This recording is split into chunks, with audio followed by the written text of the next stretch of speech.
relação do humor. Isso. Só para deixar claro, eu comecei a gravar agora, 1000 perdões.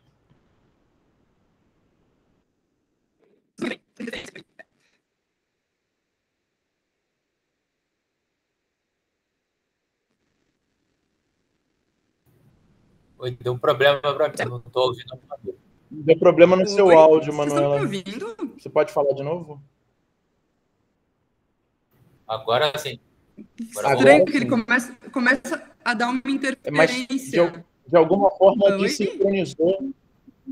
desincronizou sua voz do que você está falando. Começa a dar uma interferência. Eu vou tentar de novo aqui. Vamos lá, vamos ver o que acontece. Que coisa, gritem. Tá, então, como o Pablo comentou, né, eu sou professora do Departamento de Bioquímica da UFSC e eu sou coordenadora de um laboratório, né, que a gente chamou de Neurociência Translacional, e o nosso interesse é investigar alguns mecanismos que são alterados, né, após o estresse ou durante o estresse, que podem ter algum impacto na resiliência, na susceptibilidade a transtornos de humor, como a depressão, como transtornos de ansiedade e outros transtornos. Então, eu prometi que essa é a última vez que eu dou essa palestra, porque a maior parte desses dados já está publicado, mas a gente continua, né? Então, acho legal até conversar com vocês, né? Que estamos super abertos para discutir, para colaborar.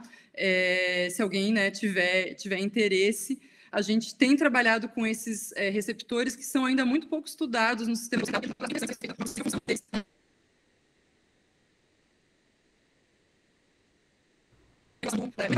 Mano, desculpa, eu acho que deu problema no seu áudio de novo. Eu tô com problema, Todo mundo ouviu o mesmo problema da Manuela? Sim. Fala de novo aí, Manu. Isso nunca tinha me acontecido, nem sei o que fazer. Eu vou sugerir uma coisa, acho que não tem o menor problema. De repente sai da reunião e entra de novo, não tem problema. Ok, fazendo isso.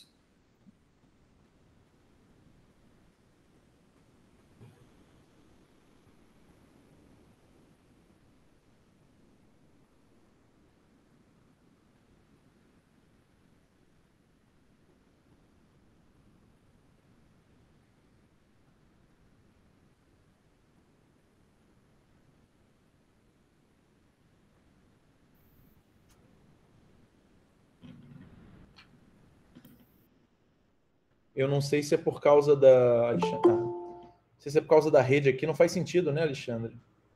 Não, acho que não tem nada. Porque quem abriu a sala fui eu e eu estou numa rede, mas não faz sentido, né? Acho que não. Você está muda, mas acho que agora vai funcionar. Eu mudei o navegador, vamos ver se faz alguma diferença. Não tem nada. Está perfeito agora. Agora está tudo aqui. Obrigado. Tá em modo apresentação? Tá, né? Então, gente, desculpem, né? Então, conforme eu falei, não sei se deu para escutar antes, né? O nosso interesse é o efeito do estresse e o impacto que o estresse pode ter nos mecanismos de vulnerabilidade aos transtornos psiquiátricos de maneira geral. E a gente tem estudado esses receptores CD300F, né? E boa parte do que eu vou mostrar hoje para vocês está publicado. Então, essa é a última vez que eu dou essa palestra, prometi para mim mesma. Mas quem sabe isso não abre, né, para a gente, de repente, olhar para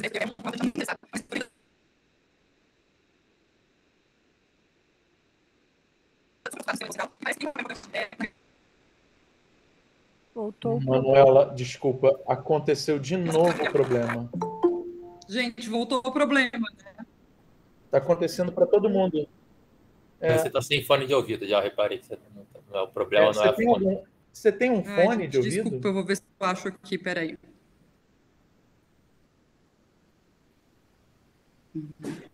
É porque, de repente, se você usar um fone de ouvido, pode resolver. Sim. Vamos ver. Só um momentinho.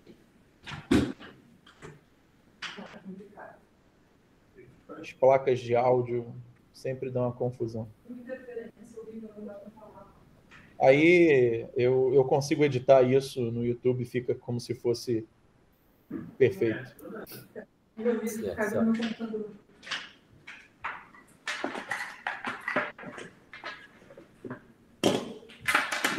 Ok, Estou atrás de um fone de ouvido.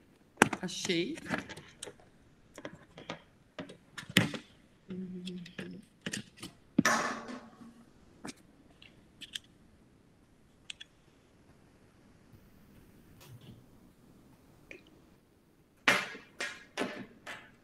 Não, esse não tem. Peraí. Pronto.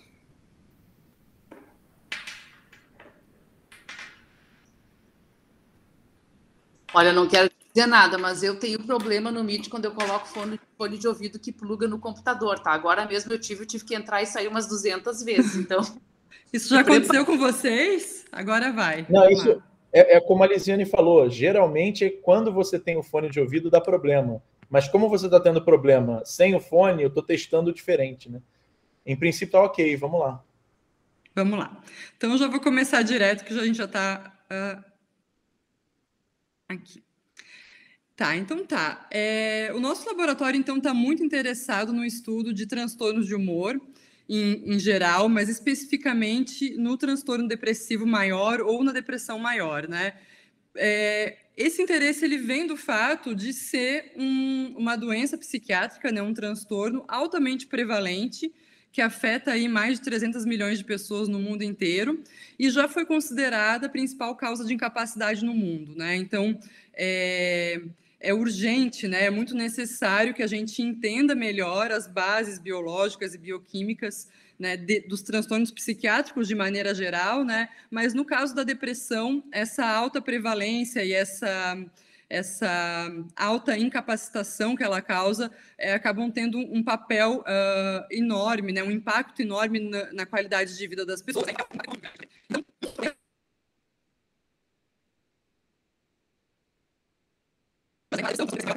É muito caracterizada e agora não está mais acontecendo para mim. Voltou? Para mim está perfeito agora. Voltou, então, a depressão é uma doença que é caracterizada.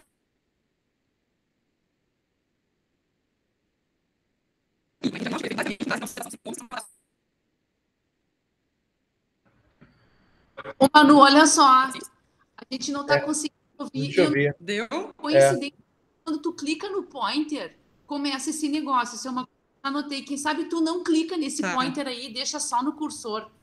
Sei lá, coincidentemente, toda vez que tu clica nesse pointer aí, lá, começa então. esse negócio.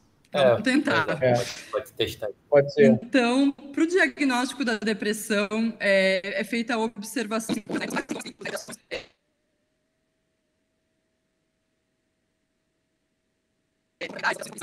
Você tem aqui essa tabelinha, a gente consegue ver que muitos desses sintomas eles são contrastantes, inclusive, né? Então, para ser diagnosticado com depressão, o paciente tem que apresentar pelo menos um dos 2 primeiros sintomas, que é o humor deprimido, mais 4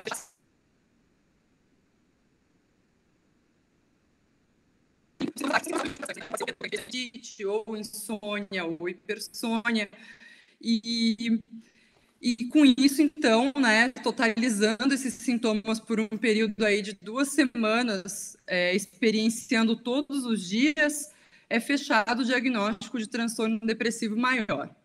Então, isso é muito interessante, né, e é muito útil do ponto de vista clínico, mas para a gente que trabalha com neurobiologia, com genética, isso é um pesadelo, porque, com certeza, pacientes que apresentam características, né, sintomas diferentes, vão ter bases biológicas completamente diferentes associadas a essa doença. E é verdade, né? Então, não fui eu que fiz essa conta, mas tem um artigo que traz que existem 227 possibilidades de combinações diferentes de sintomas que podem levar ao mesmo diagnóstico, né? Então, dá para imaginar a dificuldade que é quando se vai passar, né, tanto para tentar desenvolver modelos animais ou para tentar estudar uma entidade completamente heterogênea.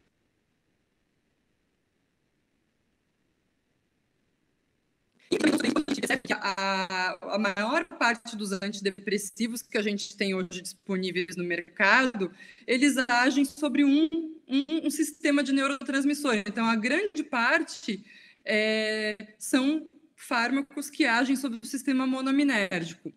E isso também nos mostra por que esses fármacos não têm a eficácia que a gente gostaria, né? Principalmente, né, porque a doença é muito heterogênea e eles provavelmente não estão alcançando uma fração muito grande dos indivíduos afetados. Então, com base nesses dados aí, é que vem os motivos da gente tentar entender e tentar estudar a neurobiologia da depressão, né? Principalmente por ser uma doença multifatorial, tem fatores genéticos associados, fatores biológicos e ambientais associados, e a gente precisa de novos alvos, a gente precisa tentar determinar novos alvos que podem gerar novas estratégias farmacológicas diferentes do que já se sabe, e mais eficazes. E quando, então, a gente olha para a doença do ponto de vista biológico, né, também é uma doença heterogênea, então tem vários fatores que afetam, né, tanto fatores genéticos, como eu falei, né, são múltiplos genes que estão associados e com um efeito pequeno, como acontece na maior parte das doenças complexas. Tem efeitos ambientais, nesse caso,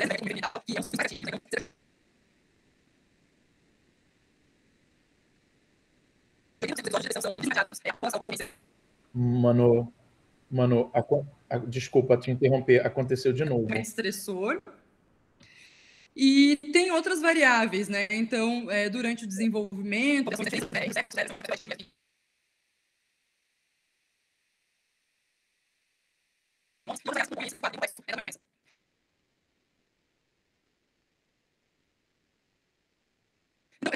Para as bases biológicas... Manuela, desculpa te interromper, mil perdões, é porque aconteceu de novo já 2 vezes seguidas e realmente vai ficar ruim. A Lisiane deu uma ideia boa. Fecha a sua câmera e só apresenta, porque afinal de contas a gente quer ver o slide mesmo, né? De repente melhora. Pode ser alguma instabilidade da sua rede. Que estranho isso.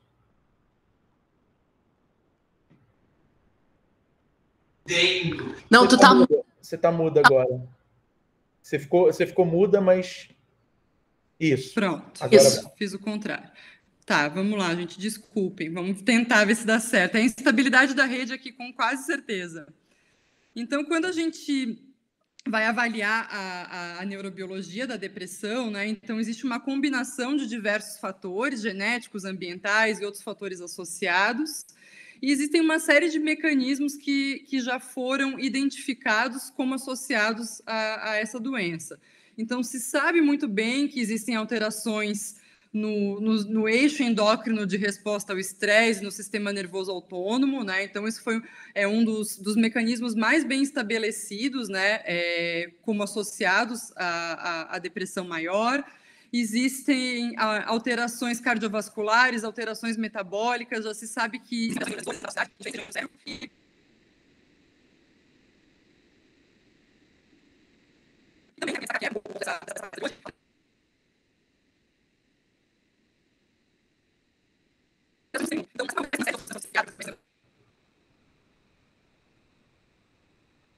Manuela. O sistema imunológico tem um papel, né, de sinalização que acaba sendo um papel fundamental e associado também a essa comunicação entre o sistema nervoso central e a periferia do corpo. E, no caso da depressão maior, os primeiros estudos são relativamente antigos, né? Até são anteriores a esse que eu coloquei de 1991, são estudos que avaliavam alterações na contagem de células imunes em pacientes com depressão. Mas aqui em 91, o Smith postulou essa teoria que ele chamou de teoria macrofágica da depressão, que foi a primeira grande menção de que teria um componente imunológico associado, né, uma disfunção imunológica associada, que poderia estar sendo um dos fatores causadores, né, da depressão maior. E desde 91 para cá, esse tópico tem sido muito, muito, muito estudado e várias evidências têm sido somadas, né, evidências interessantes. Então, primeiramente, o que se associou foi o fato de que doenças inflamatórias crônicas fazem com que a prevalência de depressão seja maior, né? Então, pacientes que têm doenças inflamatórias crônicas, como artrite reumatoide, lúpus, né? Eles têm uma prevalência maior de depressão, né? Isso é uma observação, né? É uma correlação, isso não quer dizer uma causalidade, mas já é um indicativo. Além disso, foi visto que níveis elevados de citocinas pró-inflamatórias são observadas no sangue e no líquor em pacientes com depressão, né? Não em todos os pacientes, aqui queria deixar bem claro que é uma parcela, é uma fração dos pacientes que tem esse componente inflamatório associado, né? E apesar desses estudos serem muito interessantes, sempre fica aquela pergunta, né? É um marcador periférico, né? O quanto que isso poderia refletir o impacto, né, de uma alteração imune no sistema nervoso central. E mais recentemente também foi visto que tratamentos com citocinas inflamatórias são usadas, né, em modelos animais, né, podem induzir sintomas que a gente caracteriza como sintomas associados à depressão em modelos animais. E isso acontece também em pacientes, né? Então, se a gente observar pacientes que são tratados com citocinas inflamatórias, como, por exemplo, interferon, que é usado para hepatite C, existe um aumento grande nos casos de depressão nesses pacientes após o início da terapia, né? Então, aqui a gente passa a sair um pouco, né, da associação ali, da correlação, e vai para uma coisa um pouquinho mais causal, né, do sistema, uma disfunção do sistema imune como tendo um impacto um pouquinho mais direto na manifestação de sintomas psiquiátricos. E é muito mais difícil a gente estudar isso em pacientes, né, mas em modelos animais a neuroinflamação ela é observada. E é interessante aqui que tanto em modelos que são tidos como modelos inflamatórios, por exemplo, a administração de LPS, a administração de TNF-alfa, né? Tanto esses modelos induzem neuroinflamação, quanto modelos que não são caracteristicamente inflamatórios, como estresse, administração crônica de glicocorticoides e outros, né? Mas eles causam, então, uma neuroinflamação que é muito mais facilmente avaliada em modelos animais. Os estudos clínicos com relação à neuroinflamação, os achados ainda são muito, muito incipientes pela própria dificuldade de acesso mesmo, né? Então, tem alguns estudos pós-mortem com pacientes com depressão vítimas de suicídio, mostrando que existe neuroinflamação e ativação microglial, e alguns estudos de imagem, né, com um marcador que é chamado TSPO, que apesar de não ser um marcador muito específico, alguns autores acreditam que é um indicador de ativação microglial também, certo? Então, mostrando que existe, né, na depressão um componente, tanto periférico quanto central, mas que está associado, né, a uma resposta, a uma neuroinflamação, e possivelmente isso tem uma relação com diferentes aspectos comportamentais.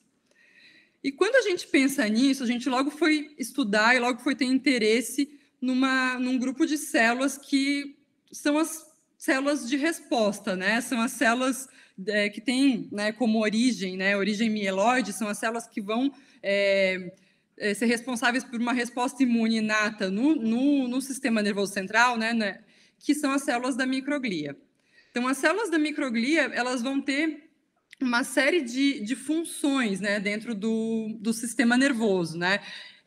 Elas tanto podem ser responsáveis, né, por processos de fagocitose, para a eliminação aqui de células apoptóticas, de debris celulares, né, de agregados proteicos. Elas fazem também a vigilância, né, ali do parênquima encefálico, né, elas controlam a atividade neuronal, né? Então as células da microglia se comunicam com os neurônios, se comunicam com as sinapses e são capazes de engolfar e de modelar e de moldar essa arborização dendrítica de acordo com a atividade neuronal, né? Então essa é uma atividade muito interessante também. Elas são responsáveis pela secreção de citocinas, né, que vão poder desencadear uma resposta imune. E ainda elas vão ter uma série de outras funções, então envolvidas com angiogênese, com neurogênese, com uma série de outras funções. Cada semana que passa se descobrem novas funções para essas células da microglia. E a gente se interessou, obviamente, por elas, principalmente, né, pela ideia de que essas células expressam na membrana um número enorme de receptores glicoproteicos, né? Aqueles receptores que são muito parecidos com receptores de células mieloide mesmo, com receptores imunes, né? E esses receptores, eles são responsáveis por essas ações das células da microglia, por controlar essas ações. Então, aqui nessa figurinha está mostrando só alguns tipos desses receptores que ainda são pouco estudados, né? Então, por exemplo, a gente tem aqui receptores como o CX3CR1 e o CD200R, que são responsáveis por controlar essa ativação microglial. A gente tem receptores aqui como o CIRP-alfa, que são associados a um sinal, né? Eles são receptores que têm ligantes, né? São expressos na microglia e que vão ter ligantes em outros tipos celulares, por exemplo, neurônios, e que podem, a sua ativação, então, podem desencadear um sinal impedindo a fagocitose. A gente vai ter receptores que vão ligar, então, em alguns ligantes que são expressos em outros tipos celulares e vão induzir fagocitose. Então, aqui um exemplo seria o receptor TREM2, que é um dos mais populares aí entre esses receptores microgliais de membrana, que já foi bastante envolvido com doença de Alzheimer, né? E que é um dos mais estudados entre esses que eu estou mencionando aqui na figurinha. Tem receptores, por exemplo, que vão controlar os receptores purinérgicos aqui, principalmente receptores de ATP e de ADP, que eles vão controlar essa resposta da microglia à atividade neuronal, né, e fazer com que a microglia consiga engolfar e eliminar sinapses ou não, dependendo da necessidade da atividade daquela sinapse. E aqui, por exemplo, receptores de sobrevivência, né, como o receptor do fator estimulador de colônia 1, que são associados à sobrevivência e proliferação das células microgliais. Então, todos esses receptores de membrana, eles vão ter essa função, que é ligar, né, ligantes que são expressos ou por células vizinhas, como neurônios, astrócitos, ou ligantes que são secretados por essas células vizinhas, e assim vão orquestrar a atividade microglial adequada. O nosso interesse, então, é um receptor que ele é muito pouco estudado, que chama CD300F. Ele é muito parecido com o TREM2 em termos de estrutura e de ligantes, mas é uma família de receptores diferente dessa família do TREM2, e ela tem sido majoritariamente estudada com relação à periferia, né, a sistema imune mesmo, e não a neuroinflamação ou a função dele na microglia. Então, a característica desse receptor é essa, né? Então, os receptores CD300F é uma família de receptores, e eles vão ter, dentro dessa família, alguns que são estimulatórios e alguns que são inibitórios. Todos eles são glicoproteínas que vão ter uma cauda citosólica que é bem grande, e essa cauda citosólica ela tem vários domínios de ligação aonde algumas fosfatases ou algumas quinases vão se associar para provocar ou sinais excitatórios, né, ou sinais inibitórios do ponto de vista agora da resposta imune, estou falando, né, esses receptores controlariam, por exemplo, né, a ativação microglial, a secreção de citocinas, ou inibiriam essas respostas inflamatórias. O CD300F, diferente aqui, então aqui está mostrando o CD300A, que é um outro receptor da família. O CD300F, ele vai ter como ligante, né, primeiro que ele é expresso na microglia, e no sistema nervoso central, além da microglia, ele já foi encontrado em macrófagos perivasculares. Então, basicamente, ele vai estar associado a essas células que têm essa origem mieloide, e ele vai ter como ligante lipídios. Então, ceramida, fosfatidilcerina, esfingomielina, HDL e LDL já foram descritos como ligantes desse receptor.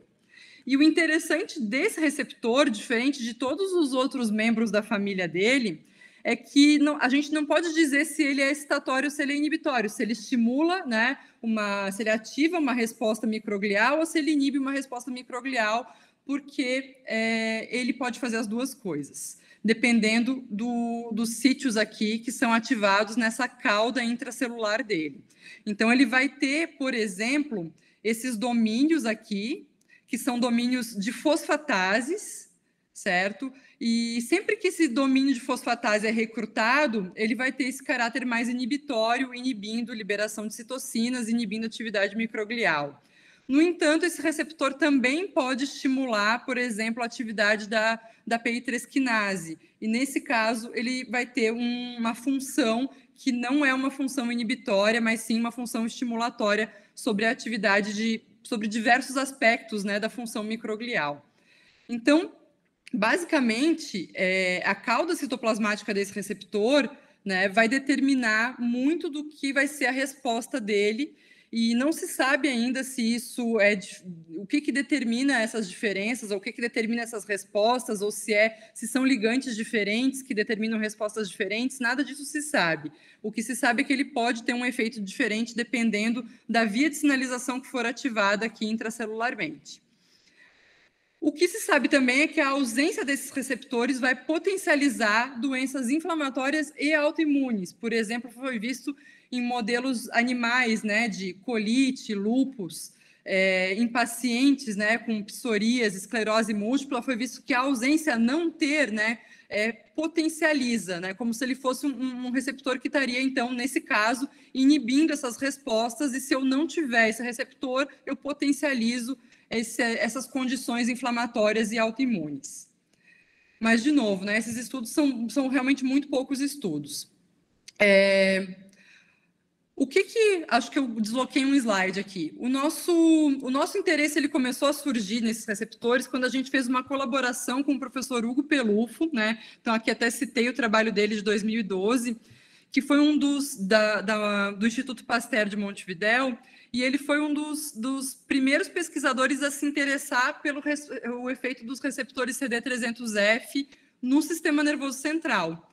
E o que ele fez, esse artigo de 2012 que está aqui, ele fez uma superexpressão desses receptores e fez uma lesão, né, um dano excitotóxico com NMDA, injetou NMDA diretamente no estriado e avaliou a área da lesão.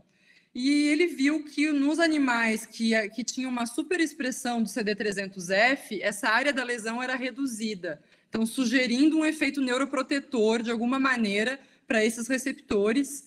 E foi esse o artigo, né, que nos levou a investigar, né, se ele tem esse efeito neuroprotetor, outros possíveis efeitos, né, e nesse caso, na modulação do humor.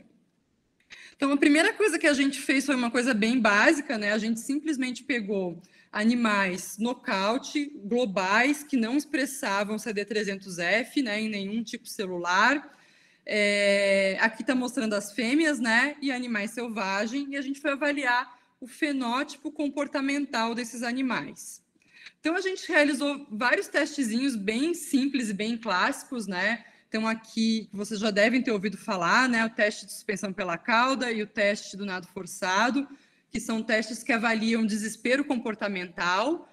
Então, quanto mais imóvel o animal fica nesses testes, mais quer dizer que ele desistiu de escapar de uma situação aversiva, e isso tem sido muito correlacionado com o fenótipo tipo depressivo, né? Apesar da gente ter que tomar cuidado aí nessa transposição. Então, aqui a gente consegue ver que o animal que não expressa o receptor CD300F tem um aumento no tempo de mobilidade no teste de suspensão pela cauda e no teste do nado forçado. Então, ele desiste de escapar daquela situação aversiva, então, que é um indicativo de um comportamento tipo depressivo. E aqui é o teste de borrifagem de sacarose, no qual o animal é borrifado com uma solução de sacarose no dorso, né?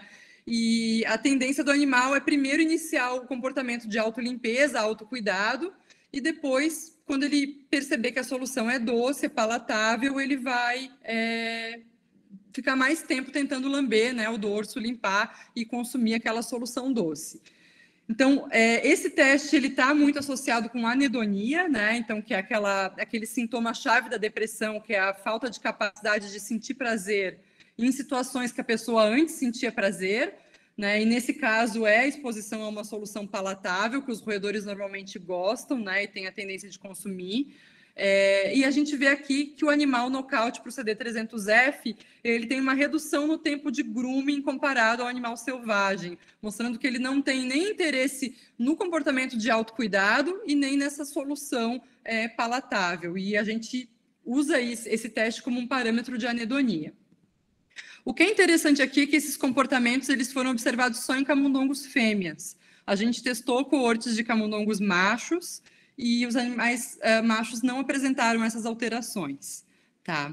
Outras alterações também foram avaliadas, não tem alteração no campo aberto, né? E essas alterações, elas persistem até em animais mais velhos, né? Então, em fêmeas aí, mais velhas, a gente vai ter também desde fêmeas de 60 dias até fêmeas bem mais velhas, a gente vai ter a permanência desse fenótipo aqui, que a gente chama de tipo depressivo, mas não nos camundongos machos.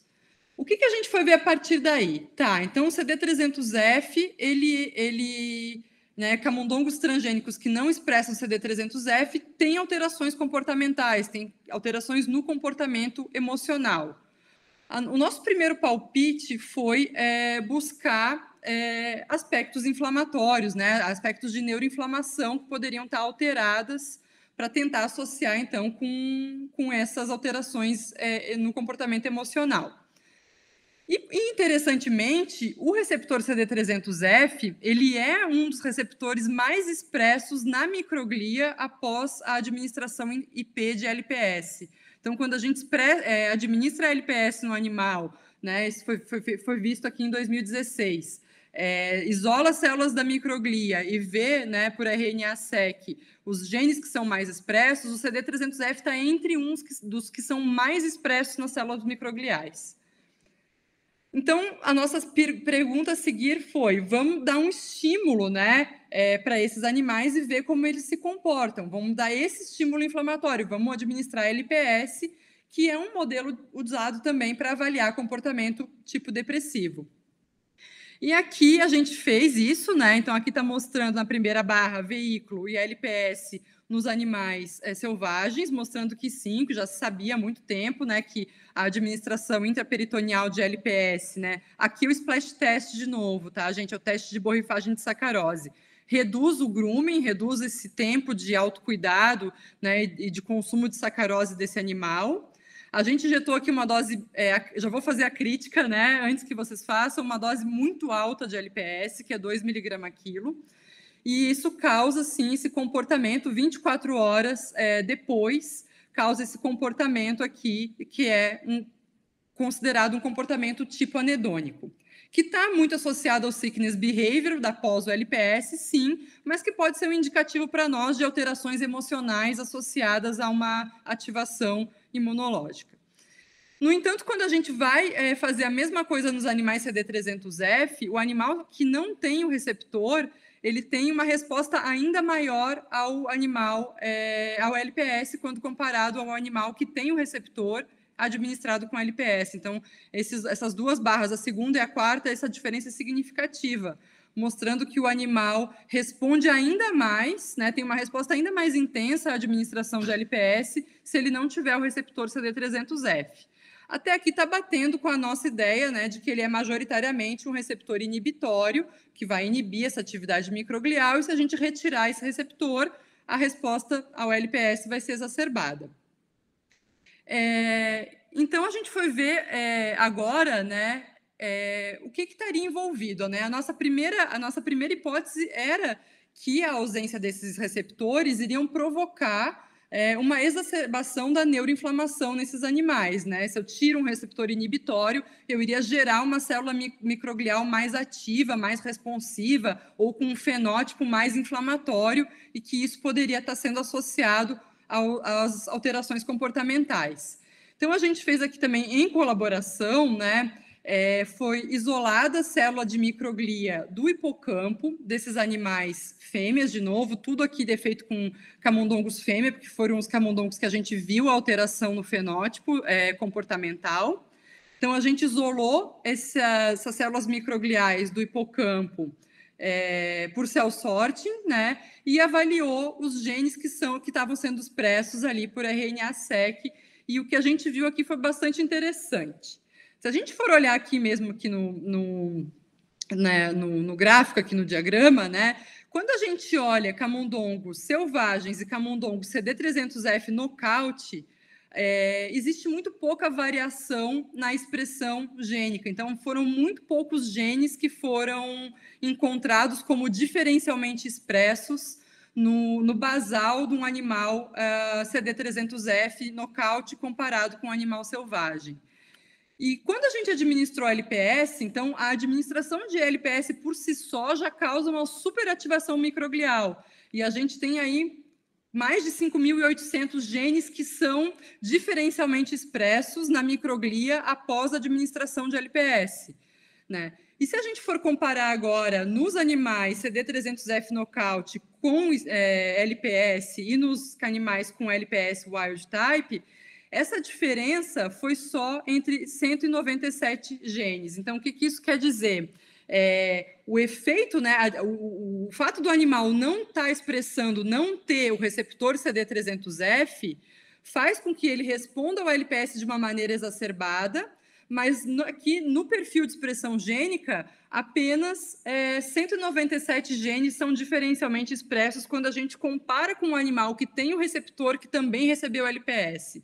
Né? A gente esperava que fosse uma diferença muito maior, tendo em vista a resposta comportamental que a gente obteve. Então, vamos olhar quais são esses genes. Né? A primeira aposta foi, são genes associados à ativação microglial, né? Aqueles genes de citocinas inflamatórias, né? Esses genes. E, na verdade, não foi bem isso que a gente observou. Entre os genes, né, que são diferencialmente expressos após a administração de LPS e que são diferentes nos animais nocaute e CD300F, a maioria foram genes associados ao metabolismo microglial. Então, a gente vai ter aqui, eu botei alguns exemplos só, genes associados a vias metabólicas importantes, transportadores de glicose, a enzima hexocinase 1 da via glicolítica, e genes associados à beta-oxidação, ao ciclo de Krebs, transportadores de piruvato. Então, todos esses genes associados a diferentes vias metabólicas, eles estão com a expressão reduzida após a administração de LPS nos animais que não têm o receptor CD300F. Isso foi bem interessante, né? Foi diferente do que a gente imaginava. Eu não trouxe aqui para vocês, mas obviamente a gente fez dosagens de citocinas assim agora no tecido total, né? E os animais CD300F nocaute, eles realmente parecem não ter uma resposta neuroinflamatória intensificada, né? Então a alteração parece ser outra. E com base nisso, a gente foi fazer um experimento aqui, né? Também em colaboração, né? No Seahorse. E foi feito com microglias isoladas de animais CD300F nocaute e animais wild type tratados com LPS. E aqui nesses dois gráficos, né, a gente pode ver que existe uma redução aqui em verde, são os animais CD300F nocaute, né, mostrando que tem uma redução basal já aqui na taxa de consumo de oxigênio, quando comparado aos animais nocaute. Aqui ambos receberam LPS. Tá? A gente não tem o grupo sem LPS aqui. E a gente vê que também é interessante que quando a gente inibe, então essa setinha aqui está mostrando a inibição da cadeia de transporte de elétrons, quando existe essa inibição da cadeia de transporte de elétrons, tanto as células microgliais quanto as células de origem mieloide têm uma tendência a fazer um shift para uma respiração anaeróbica, né? E o que acontece aqui nos animais selvagens? A gente vê pelo aumento aqui da acidificação do meio extracelular, né? Provavelmente pela presença de lactato aqui, pela glicólise anaeróbica aqui nesse meio extracelular, que está, né, jogando lactato para o meio extracelular. No animal CD300F nocaute, essa resposta ela é suprimida. Eu não consigo ter um shift, mesmo frente a uma inibição da cadeia de transporte de elétrons mitocondrial, eu não tenho esse shift metabólico, né? Essa plasticidade metabólica que faz uma adaptação importante nessas células, né? Então, tendo em vista esses resultados, a gente sugere que os efeitos do CD300F, né, o envolvimento, o efeito do receptor da microglia, ele está muito associado ao controle do metabolismo microglial e não tanto a aspectos neuroinflamatórios, que era o que a gente esperava inicialmente, tá? Esses são os resultados, né, mais dessa via, né, desse efeito, né, que a gente encontrou no metabolismo. Tem outras vias interessantes que tiveram bem alteradas também, que a gente está estudando agora, como exemplo são as vias de autofagia, que estão bastante alteradas na ausência desse receptor. Então, a gente está tentando percorrer caminhos um pouquinho diferentes dessa resposta neuroinflamatória mais clássica. E além desse trabalho, que é um trabalho, né, pré-clínico feito em animais, a gente investigou em pacientes, né? Então, em indivíduos diagnosticados com depressão maior e sem depressão maior, né? Então, na verdade, foi um estudo de base populacional que foi feito na cidade de Pelotas, né? Que é uma parceria também que a gente tem com o laboratório de neurociências clínicas lá da Católica de Pelotas, e que foram recrutados 1.110 indivíduos, foi feito o diagnóstico desses indivíduos, né? E a gente obteve 485 indivíduos com depressão maior e 625 controles. Nesse caso aqui do estudo clínico, a gente foi avaliar um polimorfismo que existe no receptor CD300F, que é esse polimorfismo aqui, né? Que é uma troca, uma substituição de uma arginina por uma glutamina, né? Então, essa troca de nucleotídeo único aqui, C por T, ela gera a substituição de um aminoácido, né, a arginina por uma glutamina, e isso acontece na cauda citoplasmática do receptor, certo? E esse polimorfismo ele é relativamente frequente na população, por isso que a gente resolveu estudar, né? Aqui 29% na população americana, a frequência aproximada. E a gente foi ver, então, se existia uma maior prevalência de depressão nos indivíduos que tinham essa troca, né, esse polimorfismo, para, de novo, tentar associar a função do receptor, né, o receptor com a depressão maior. Aqui é só uma tabela mostrando as características da nossa amostra, né? Então, a nossa amostra, como de esperado, a depressão é mais prevalente em mulheres, isso foi significativo para a gente também. Nas classes socioeconômicas mais baixas, foi mais prevalente entre tabagistas, né? Os pacientes com depressão tinham maior uso de medicação, isso tudo, essa caracterização é importante porque depois a gente precisa corrigir a análise por esses fatores. E a gente foi ver, então, aqui nessa tabela, mostrando o efeito desse nucleotídeo de troca única. Então, aqui a gente agrupou, né, chamado de modelo dominante, quando a gente agrupa o heterozigoto com o homozigoto, só para ter um maior poder estatístico, para ter um número maior de pacientes, visto que o polimorfismo ele é muito menos frequente, né, na população. Então, aqui a presença de pelo menos um alelo T, que seria o alelo mutado, né? Se a gente for olhar diagnóstico de depressão maior ou não, né? Aqui diagnóstico de depressão maior, se vocês forem olhar aqui, a presença de pelo menos um alelo T causa uma redução, aqui 38,8 comparado com 46, uma redução, né, no diagnóstico de depressão maior, quando comparado com os indivíduos carreadores do alelo do genótipo CC. Então, nesse nosso caso, tu ter o alelo mutado, tu ter pelo menos um alelo T, faz com que tenha menor risco de depressão quando comparado aos indivíduos que não têm, tá? Uma proteção. Essa proteção, ela foi significativa e ela permaneceu significativa, então aqui está mostrando a análise ajustada, né, pelos fatores socioeconômicos, né, etnia, sexo, né? Então, essa análise ajustada faz com que desculpa, sexo a gente não usou aqui para a análise ajustada, mas que essa proteção ela permanece nesses indivíduos que têm pelo menos um alelo mutado, gerando aquele polimorfismo no receptor CD300F. O que é interessante aqui? A gente estratificou essa amostra, ao invés de fazer essa análise ajustada por sexo, a gente estratificou a amostra em homens e mulheres. Então, avaliou só as mulheres e avaliou só os homens. Quando a gente avalia só as mulheres, eu tenho o mesmo resultado. O polimorfismo, a presença de pelo menos um alelo T está associada à proteção contra a depressão. Quando a gente avalia a população masculina, eu não tenho mais efeito, certo? Então, não tem mais proteção.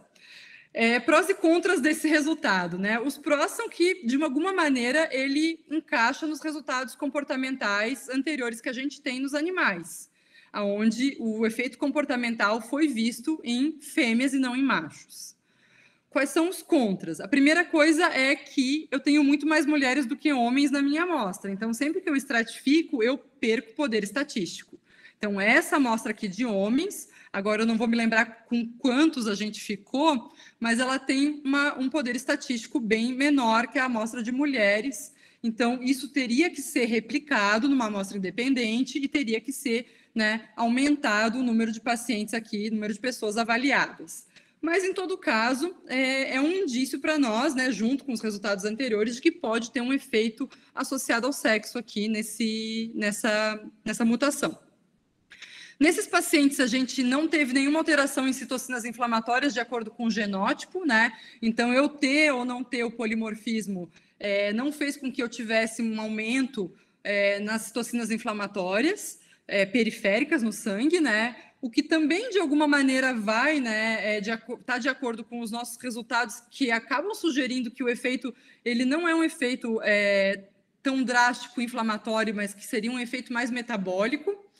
E aqui é um resultado mais preliminar, a gente tem muita coisa para explorar ainda nessa área, que é a pergunta que sempre vem quando a gente trabalha com um polimorfismo que quase não foi estudado, né? A pergunta é, esse polimorfismo é funcional?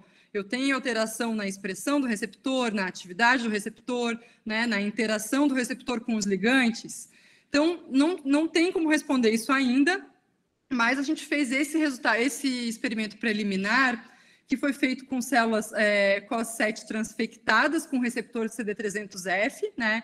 Então, aqui primeiro a gente transfectou as células com CD300F e incubou com vários compostos aqui, ativador de fosfatase, ativador de proteínas quinases, e a gente viu aqui que o PMA aqui, que é um ativador de proteína sinase C, quando a gente faz uma coimunoprecipitação, a gente vê que a incubação dessas células COS transfectadas com o receptor, quando incubadas com o PMA, quando eu ativo a proteína sinase C, eu vou ter uma fosforilação, né? Então, aqui esse blotting está marcando fosforilação de serina e treonina. Eu vou ter uma fosforilação nessa amostra, né? Mediada por proteína sinase C, principalmente nessa cauda citoplasmática desse receptor. Por que eu estou dizendo isso? Quando a gente faz a transfecção, tanto com o receptor humano CD300F, quanto com o receptor CD300F que apresenta o polimorfismo, né, humano que apresenta o polimorfismo, que é essa figura B aqui, né, então a gente tem aqui no meio o receptor CD300F normal e aqui a transfecção com o receptor que tem o polimorfismo. Quando a gente incuba agora com o PMA, apenas o receptor que não tem o polimorfismo vai apresentar de novo essa fosforilação. Então, o que sugere que essa fosforilação mediada por PKC, ela ocorre na cauda citosólica do receptor. Então, responde parcialmente a nossa pergunta, né? Sim, esse polimorfismo tem um impacto estrutural, né, no receptor, ele afeta um sítio de fosforilação importante desse receptor, mas mais que isso a gente não chegou ainda a desvendar, né? Então a gente precisa fazer mais estudos para saber que outras alterações esse esse polimorfismo está gerando. Na verdade, os nossos colaboradores lá do Instituto Pasteur de Montevidéu, né, o grupo do Dr. Hugo Pelufo, eles estão fazendo um animal nocaute humanizado, né, que expressa, um animal transgênico que expressa o polimorfismo humano. Então, eles estão trabalhando nisso, acho que já faz 1 ano, mais ou menos, que eu acredito que não seja muito fácil, para também ter e poder avaliar outros aspectos dessa função, dessa troca desse nucleotídeo único ali nesse receptor. Então, por fim, né, para concluir, a gente tem 2 grupos de resultados aqui, né? O primeiro grupo é um estudo em animais, mostrando que não ter, né, a ausência do receptor CD300F está associada a um comportamento anedônico, antidepressivo, alterações comportamentais em fêmeas. As alterações inflamatórias foram muito sutis, a gente teve um aumento sutil na expressão de L6, do antagonista de receptor de interleucina 1, e uma redução sutil na IL-10, mas outras citocinas não foram afetadas. Eu não mostrei aqui, mas a gente teve uma redução nos níveis de noradrenalina nesses animais também, que não tem o receptor. Mas a gente acredita que o principal efeito, né, que está levando a essas alterações comportamentais são as mudanças aqui no metabolismo microglial, né? Então, a gente viu que as células microgliais, elas perdem essa capacidade de fazer um shift metabólico, né, importante para a própria ativação microglial.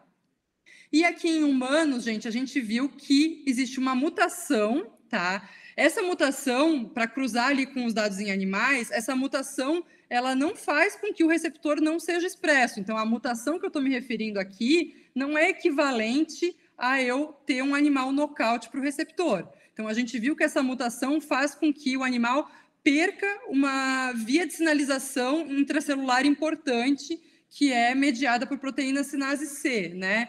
E, no entanto, esse prejuízo nessa via, né, possivelmente é um dos fatores que está associado ao fato da presença desse polimorfismo em mulheres reduzir o risco de depressão, né, ter uma proteção contra a depressão, né? Então, são coisas diferentes. Aqui, o que está gerando depressão é o não ter o receptor, né, em animais, e aqui o que está gerando proteção contra a depressão de alguma maneira, uma alteração em vias intracelulares associadas aqui à atividade de proteína sinase C na cauda citosólica desse receptor. Eu queria, então, o artigo está publicado, tá, gente, para quem tiver interesse. Desculpa os problemas técnicos, como eu prometi, essa é a última vez que eu dou essa palestra, porque a gente já está fazendo outras coisas, né, que eu espero que tenha resultados em breve. Então, as nossas perspectivas, elas são muito empolgantes, né? A gente quer avaliar agora, não só com relação ao metabolismo, mas muito com relação à plasticidade. Será que esses receptores controlam essa interação microglia-neurônio, né? Essa modulação que a microglia faz sobre a sinaptogênese, sobre a arborização dendrítica e, quem sabe, até sobre a neurogênese. Além disso, a gente quer avaliar essa expressão desses receptores em modelos, em pacientes com depressão, né, que a gente não viu isso, e em modelos animais um pouquinho mais robustos, porque aqui a gente fez só com a administração única de LPS, e explorar, né, que essa é a pergunta que sempre fazem, e eu já vou dizer que eu não sei responder, que é explorar um pouco essa diferença, né? Então, achamos uma diferença que possivelmente tem um impacto nas diferenças entre sexos que são observadas na própria depressão maior, né? Então, eu acho que é um tópico que vale a pena explorar também. E, por fim, queria agradecer ao meu grupo de pesquisa, nessa foto horrível, né, da pandemia, aos meus colaboradores do Instituto Pasteur de Montevidéu, o Hugo e a Natália, né? Então, eles são os imunologistas. A gente trabalha muito com neurociências e com comportamento, então todo esse background de imuno é deles, né? E mostra como é importante juntar as áreas aí, porque todo mundo cresceu muito por conta dessa colaboração.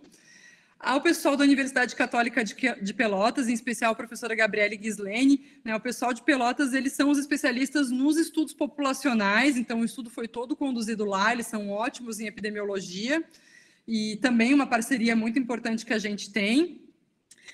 O professor Diogo Lara também, que está associado, né, que é também um dos idealizadores desse estudo de base populacional, e os meus colaboradores aqui da Universidade Federal de Santa Catarina também, que estão sempre ajudando, né? Só queria comentar com vocês que a gente ficou muito feliz que esse trabalho, então, foi parte da tese da Fernanda, que está aqui na figurinha, e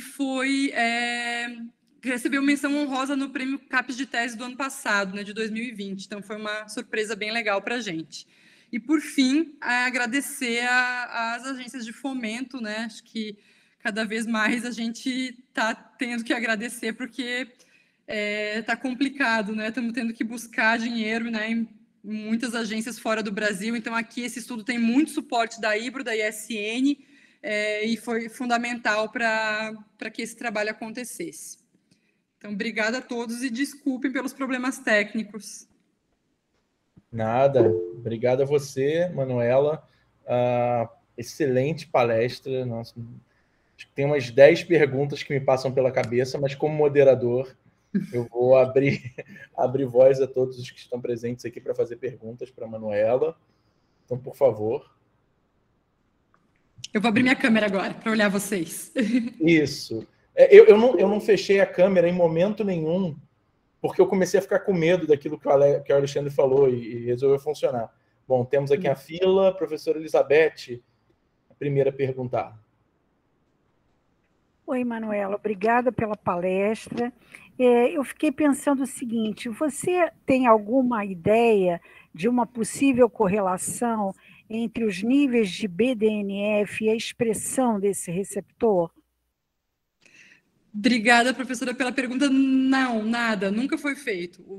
Conforme eu falei, assim, os estudos com esse receptor no sistema nervoso, principalmente, né? Perifericamente, tem aqueles estudos que eu mostrei, artrite reumatoide, lúpus, psoríase, alguns modelos em animais, né, que tentam encefalomielite experimental, algumas coisas assim, mas mais associado ao sistema nervoso central, tem esse estudo do Hugo Pelufo, que viu só a área da lesão, mais nada, após a administração de NMDA. Depois tem um estudo com um modelo de taupatia, mostrando que num modelo animal de taupatia, o CD300F está com a expressão reduzida, né? Desculpa, estaria com a expressão reduzida, né? Mas de resto não tem mais nada, só o nosso estudo, né? Normalmente esse receptor ele só entra nos estudos quando o pessoal faz a RNA-seq e ele aparece lá por acaso, assim, né? Então está realmente faltando, né? Mas eu acho que essa tua pergunta é muito legal para as nossas perspectivas futuras, né? De ver o efeito na plasticidade, né? Então acho que seria um início bem legal. E também nessa regulação da atividade da microglia, né? Porque a microglia responde ao BDNF, né? Então, de alguma maneira, ela poderia estar tendo uma regulação da sua atividade e pode ser uma coisa de mão dupla, um regulando o outro e o outro regulando um. Me chamou muita atenção o polimorfismo, porque você também tem isso no BDNF, né? A substituição da valina pela metionina e essa relação com os quadros de depressão maior. Na população, em estudos feitos na população. Então, me chamou muito a atenção isso. Perfeito, vou anotar aqui, já está na lista, então. Obrigada. Próximo. Parabéns, Manu, aí pelo... Próximo da... Alexandre, vou abrir para a Lisiane, primeiras damas, porque vocês levantaram a mão praticamente juntos. Claro. Então, Lisiane, por favor. Manu, eu não tinha ouvido o trabalho, por mim, tu poderia apresentar de novo, assim, porque eu não conhecia. Então, não tem problema nenhum tu ter apresentado para mim. Sem contar que tem uma bioquímica raiz, né? E a bioquímica raiz é a coisa mais encantadora da face da Terra. Nada é mais lindo do que a bioquímica, né? Mas sabe, Manu, que eu estava pensando, claro que tu vai investigar o que é clássico em modelo de depressão, e o que é clássico é a plasticidade, a neurogênese, a BDNF, tarará, tarará, tarará. Mas quando tu começou a contar a história, né, e aí essa reprogramação metabólica da microglia, que certamente o receptor está envolvido, e como eu nunca tinha ouvido, né, sobre o trabalho, eu fiquei pensando, será que eles vão, então, será que agora eles vão migrar depois essa, né? Porque a microglia tem essa reprogramação metabólica dela quando ela tem uma coisa mais de fagocitose, essas funções mais efetoras, né? E ela se reprograma depois, ela tem um outro metabolismo para exercer outras funções, né? Então, de uma certa forma, é super legal vocês terem visto mais esse outro lado, né? Mas aí eu achei, Manu, que vocês iam depois direcionar o trabalho, ou tu ia direcionar o trabalho, vou te dizer de novo, o clássico é sempre o clássico e é onde a gente sabe pisar, né? Neurogenicidade, neurodegeneração. Mas como receptor, pelo que eu entendi, mesmo falhando, eu entendi que ele liga os lipídios daqueles especiais que são muito abundantes no sistema nervoso central, né? Esfingomielina, ceramida. Então, assim, e esses lipídios, eles estão todos, né? Eles têm todo o seu desbalanço na depressão, né? Então, eu achei que vocês iam ir na raiz do negócio, né?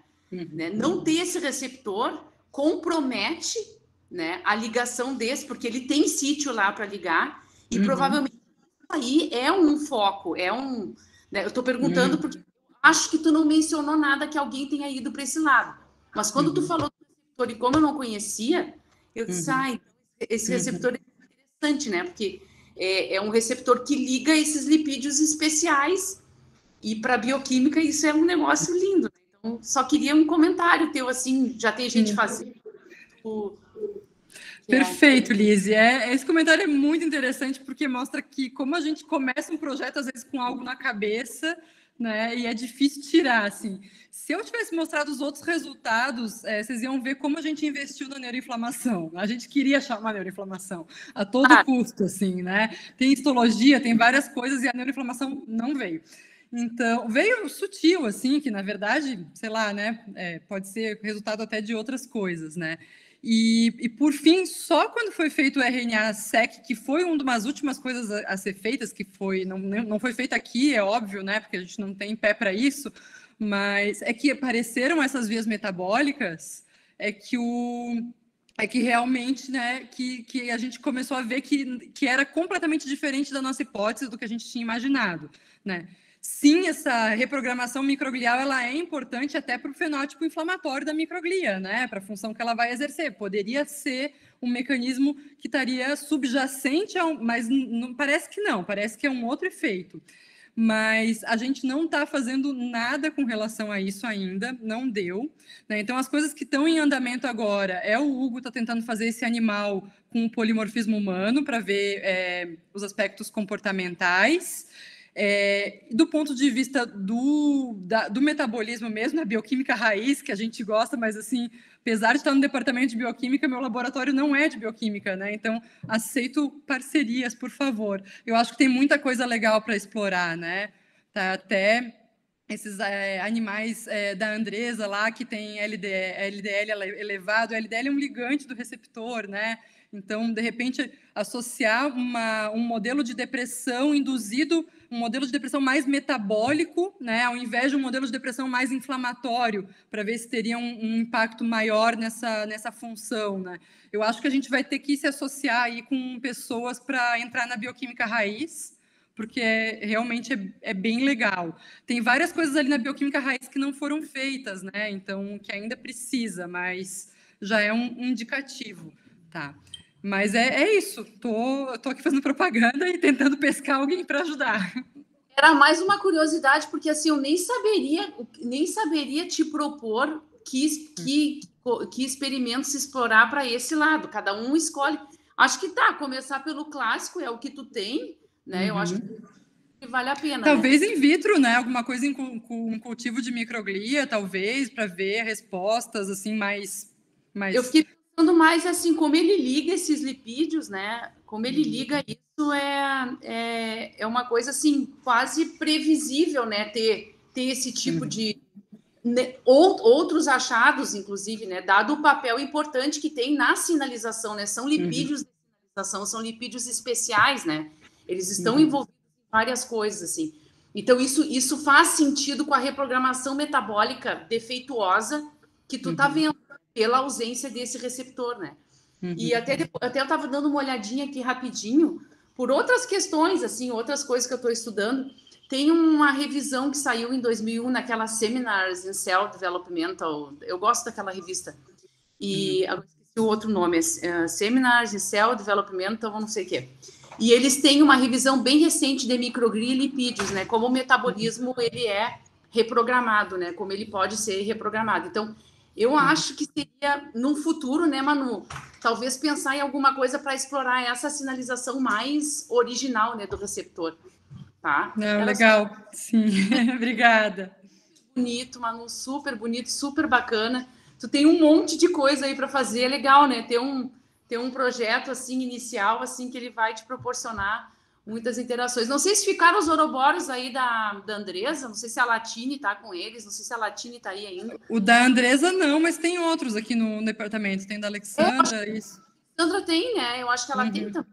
E a Alexandra também tem muita parceria com o Tonhão vivia aí também. O Tonhão é o nosso...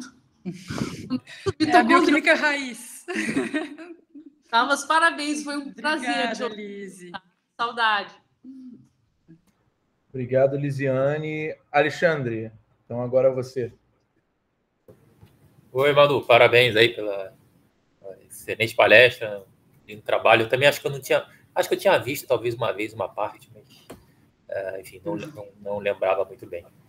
E como a Liz falou, realmente tem muitas coisas aí para serem feitas, né? Isso é sempre legal. A minha pergunta é mais simples. Pelo que você falou, acho que vocês ainda estão fazendo, né? Mas eu fiquei curioso se vocês já sabem como é que fica, se tem alguma alteração, por exemplo, na localização celular, no tráfego desse receptor quando ocorre esse polimorfismo, né? Que eu vi que vocês olharam alguma coisa nas células COI7, né? Que acho que são boas para transfecção. Não sabemos nada. E não tem bons anticorpos também para esse receptor, só para variar, porque como é uma família muito grande de receptores, eles são parecidos, assim, do ponto de vista estrutural, os anticorpos não são muito bons. Então, a gente não fez nada disso com relação à proteína em si, e de vias, né? Foi só aquilo ali mesmo de transfecção.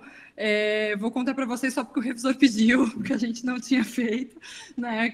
O revisor queria alguma evidência de que tinha alguma alteração no receptor, né? E foi a ferramenta que a gente usou para mostrar que alguma coisa está acontecendo, não sei o que, né? Mas até temos que perseguir, não tem nada. Mas vocês nem chegaram a olhar, então, por exemplo, não chegaram a fazer imuno dessas células, só para ter uma ideia. Não, imuno não. Tá bom. Valeu, Manu. Parabéns. Depois eu vou ler lá o trabalho. Detalhes. Professor Roberto. Oi, Manuela. Olá. Muito obrigado pela palestra. Eu fiquei algumas duvidazinhas e uma curiosidade. Bem interessante mesmo esse receptor. E você tem, por exemplo, aquela mutação humana, né? Uma troca de arginina por alguma coisa, não lembro mais. Exatamente em que local da molécula? Só para... É na cauda citoplasmática do receptor, né? Mas, assim, exatamente a posição tem que olhar lá, acho que até... só para ver, porque você mostrou a complexidade da parte citossólica do receptor, inclusive né, porque ali se associa um monte de proteínas, né? Proteínas de associação, então você vai ter alteração de fosfatase, né? SHP2, e você tem alterações de PI3 quinase, então você vai ter alterações de via da AKT, então a bioquímica raiz, né, como dizem, aí tem muita coisa para ser feita. Então, eu pensei que talvez essa mutação, que é justamente onde a PKC fosforila, né? Deve fosforilar num sítio ali que pode estar envolvido uma outra proteína associativa, né? E isso pode mexer, então, com um monte de vias de sinalização, né? Então, certamente fosfatases estão envolvidas e também PI3 quinase, né? Mas aí não é conhecida essa não, coisa. Infelizmente não, nada é conhecido. E com relação a PKC, até a gente tem uma ideia mais para frente de usar um inibidor de PKC, acho que na verdade é uma PKC específica, né? acho que é PKC-Epsilon, se eu não me engano, usar o inibidor em vivo, para ver se, né, como isso conferiu, né, nesses animais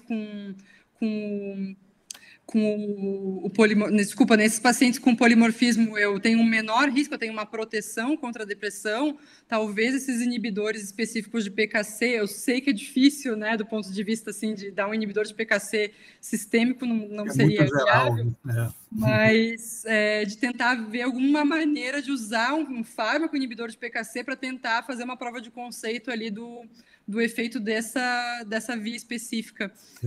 Não pensamos direito no design do experimento ainda. E só mais uma pergunta. Em relação à microglia, o receptor está expresso em todos os tipos de microglia, ou não se sabe, e isso varia durante o desenvolvimento ou não? Está expresso em todos os tipos de microglia. Ele acaba que está sendo mais associado, né, como ele é inibitório, né, aqueles genes homeostáticos da microglia e não os associados à doença, mas durante o desenvolvimento... a gente tem um experimento, estou até esquecendo das coisas. A gente fez um cultivo, nesse artigo, um cultivo de microglia de animais, eu não vou lembrar a idade agora, se é P0, e o que a gente obteve é que o receptor está expresso nesses animais, e deixa eu até me lembrar agora o que aconteceu. E as respostas foram iguais às respostas do cultivo de microglia em adultos, né? Mas nesse experimento a gente viu só contagem, número de células microgliais, marcou com IBA, basicamente, era para ver isso, né? Não viu outras coisas. Né? Então, mostrando que a ausência do receptor, ela já, né, não altera o número de células, a gente viu que não altera o número de células microgliais, nem em P0 ali, e depois nem no adulto também. Mas foi o único parâmetro que a gente tem mais ligado a desenvolvimento. Certo. Obrigado. Obrigado, Roberto. Você acabou de me responder, Manu, uma das perguntas que eu ia fazer, que era justamente se você tinha visto no seu modelo aumento ou modulação do número de microglias a partir nas condições experimentais que você fez no nocaute, por exemplo. Mas eu ainda tenho uma pergunta super básica, um pouco na linha do que a Lisiane falou, um pouco na linha do que a Alexandre, mas de um outro aspecto. Esses receptores, e pelo que você está comentando, eles são bem desconhecidos na literatura. Eles formam dímeros, né? Imagina. Eles formam homo e heterodímeros, e vocês estão interessados em olhar se o acoplamento desses receptores com outros CD300 vai interferir no fenótipo da sua resposta. Quer dizer, todas as alterações que você está descrevendo têm tudo a ver com mudança de acoplamento, né, nessa dimerização, formando homodímeros ou heterodímeros. Vocês estão interessados em ir para essa linha também? Então, sinceramente, agora a gente não pensa nisso, que é mais bioquímica, né? Não, é mais complexo ainda que a bioquímica raiz, né? Mas eles formam dímeros, sim, não só entre si, como com outros da família, e esse receptor particularmente forma dímero com o receptor de L4. Então, eles formam dímeros com outros receptores de citocinas, né?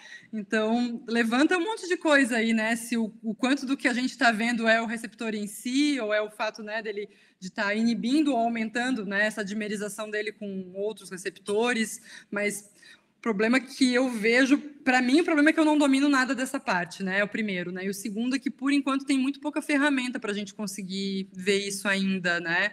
Acho que mais para frente, talvez dê certo, mas não está no horizonte, Pablo. Mas por incompetência minha, não é por não ser interessante, é bem legal. Não, e mais uma última pergunta, acho que não tem ninguém aqui inscrito. E com relação, você chegou a comentar que os monócitos também expressam, então deve ser macrófagos de uma forma geral devem expressar. Alterações neles, alguém já mostrou se as alterações em microglias acompanham alterações em monócitos, se existe vamos dizer assim, uma correlação entre os dois tipos celulares, né? Porque é muito comum em situação inflamatória, né, o monócito invadir e povoar, né, as regiões, vamos dizer assim, inflamadas, né? transformando-se em microglias-like e por aí vai. Tem alguma coisa nesse sentido? Então, perifericamente, aqueles trabalhos que eu mostrei, né, alguns deles, que modelos de artrite reumatoide, lúpus e tal, usaram nocaute do CD300F e viram que o efeito é sobre monócito, macrófago, né, e que aumentaria a atividade, né, os aspectos inflamatórios associados a essas células. Diversos aspectos, até está envolvido até em alergia, né, então, entrando numa outra coisa também de resposta imune inata, né, resposta autoimune, que é completamente diferente, né? Então, mas no sistema nervoso central, a gente sabe que o próprio modelo do LPS, os modelos de depressão, apesar da disfunção na barreira hematoencefálica ser leve, existe um aumento do tráfego dessas células periféricas, né, para o parênquima, mas não tem como, a gente não tem nada. O que a gente viu que a ausência do receptor CD300F aumenta a expressão de um marcador de macrófago perivascular. Então, talvez a gente tenha que focar não só na microglia, mas nos macrófagos perivasculares também, que são bem importantes. Mas, assim, infiltrantes a gente não viu nada, né? Até é bem difícil, né, conseguir identificar essas células, né? Mas acho que dá, mas eu acho que é bem difícil. Mas os perivasculares, o marcador está aumentado nesse animal, né? Mostrando que talvez tenha às vezes nem é necessário ter a infiltração para eu ter um papel, né, do macrófago que está ali no parênquima encefálico. Mas também vou botar na lista. Não, maravilha. Não, excelente, mano. Eu acho que o trabalho super instigante, você apresentou 20 vezes e 20 vezes vai gerar perguntas, toda vez que você apresentar. Então você não precisa parar de apresentar ele, não. Né? Tudo bem que nem eu, nem a Lisiane, pelo menos, ou outras pessoas que provavelmente não viram, mas é super legal. Não sei se temos mais perguntas. Eu queria falta dinheiro agora para seguir. Lisiane, para raspar o tacho. Ô Manu, esse negócio de dimorfismo sexual aí, se desse testosterona para essas fêmeas, será que elas teriam... isso é um negócio... É uma coisa muito...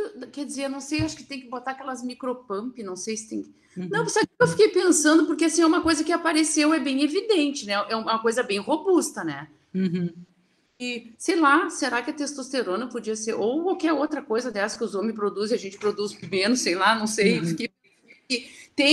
Era uma coisa só para pensar no futuro, assim, né? Porque essa coisa do dimorfismo sexual é bem importante, sabe? Sim. Eu acho bem, bem importante. Assim. Eu estava estranhando que tu não tinha tocado nesse assunto. Precursor é o colesterol, né? E aí volta de novo para a coisa dos lipídios. Tá, era só uma coisa que eu fiquei pensando, só para, sei lá. Não, só para dizer. Eu estava estranhando, Lise, que você não tinha tocado nesse assunto, que eu sei que você gosta desse assunto. E assim, fica aquela coisa, a pessoa tá interessada numa outra via, né? Daí tu tem um resultado que é a coisa metabólica, né? Então, porque senão, assim, é fácil dar sugestão, mas a pessoa tem que direcionar o trabalho para o que ela pode fazer, né? Pois é, eu acho que essa manipulação, acho que tanto de estrogênio, dá para manipular estrogênio também, né, quanto de testosterona, pode ser um passo inicial, mas o que a gente tem visto, pelo menos nos trabalhos assim na literatura, que o dimorfismo sexual, ele ultrapassa isso, né? Até as próprias células microgliais parecem que são um pouco diferentes, respondem de maneira diferente, né? Então, mas eu acho uma ótima ideia para um primeiro passo, assim, tentar pensar num experimento que... Você quer ver uma coisa mais central, tipo, fazer uma infusão no ventrículo, daí seria focar na sinalização mais central, considerando o efeito da depressão mesmo, né? Isso assim que eu penso. Legal. Para mostrar que, sei lá, que os animais machos sem o receptor realmente têm essa resistência, porque talvez a testosterona ou uma outra coisa qualquer seja um interferente, né? Não sei. Não, perfeito. Gente, já saí daqui com um monte de ideia, falta dinheiro agora. Não, e o pior é que o que você acabou de comentar bate com o que o Roberto falou, né? Porque a maturação microglial, ela muda de acordo com o gênero, né? Então, pode ser simplesmente mexer no metabolismo lipídico por conta de hormônio. Nossa, você vai passar a vida inteira trabalhando nisso, vai trazer muito resultado. Muito legal, Manuela. Não sei se temos mais perguntas. Se não tivermos, em nome do PPG-BMC Unirio, do programa de pós-graduação em neurociências da UF, agradeço mais uma vez sua presença, Manuela. Obrigado a todos pelas perguntas, foi excelente. E é isso. Obrigado, Manu. Eu que agradeço, gente. Obrigada, foi muito bom ver Valeu, Manu, vocês. foi Estou ótimo. morrendo de saudade de todos. E louca para ir para o Rio pessoalmente. Não esqueçam de mim quando a gente puder viajar. Isso aí. Em breve a gente se encontra ao Rio. Tchauzinho, Maravilha. gente. Obrigada. Tchau, tchau. Tchau, tchau, Liz. Tchau, tchau. Tchau, tchau.